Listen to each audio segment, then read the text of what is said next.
کل یعنی 28 اگست کو پاکستان میں پاکستان کی تاریخ کی زبردست ہڑتال ہوئی ہے، شاندار ہڑتال ہوئی ہے، ملکگیر ہڑتال ہوئی ہے،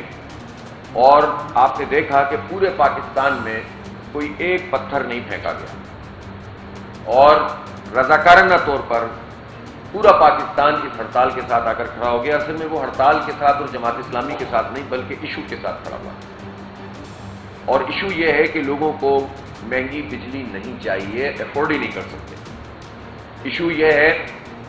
کہ تاجروں کے اوپر زبردستی کا جو ٹیکس کا سسٹم لاد دیا گیا وہ نہیں ہونا چاہیے۔ ایشو یہ ہے کہ یہ آئی پی پیز کا بوجھ پاکستانی قوم برداشت اب مزید نہیں کر سکتی۔ ایشو یہ ہے کہ حکمران طبقے کو اپنی عیاشیاں ختم کرنی ہوں گی، اپنی مراد کم کرنی ہوں گی، اپنے فری پیٹرول ختم کرنے ہوں گے، اپنی گاڑیاں چھوٹی کرنی ہوں گی۔ ایشو یہ ہے کہ بڑے بڑے جاگیرداروں پہ ٹیکس لگانا پڑے گا، اور ایشو یہ ہے کہ جو تنخواہ دار لوگ ہیں جنہوں نے پہلے ہی بہت بڑا کنٹریبیوشن کیا ہوا ہے، ان کے سلیب کو ختم کرنا ہوگا کہ جس کے نتیجے میں مزید ان کے اوپر بوجھ پڑ گیا۔ یہ وہ بنیادی ایشوز ہیں اس وقت جس کی بنیاد پر جماعت اسلامی حق تو عوام کو تحریک چلا رہی ہے، اور اس پر زبردست رسپانس ہے لوگوں کا، لوگ اس تحریک کے ساتھ جڑتے چلے جا رہے ہیں، اور کل کی ہڑتال نے یہ ثابت کیا ہے کہ لوگوں کی اس میں پوری طرح سے انوالومنٹ ہے، اور میں خاص طور پر تمام تاجر تنظیموں کا شکریہ ادا کرتا ہوں۔ ہمیں معلوم ہے تاجر تنظیموں کے لیے بھی آسان نہیں ہوتا چیزوں کو ہینڈل کرنا، ہر شہر، ہر علاقے، ہر تحصیل اور ہر قصبے، ہر ایک کی اپنی ایک پالیٹکس ہوتی ہے، پھر حکومتوں کا دباؤ ہوتا ہے۔ مجھے اندازہ ہے کہ پچھلے ایک ہفتے سے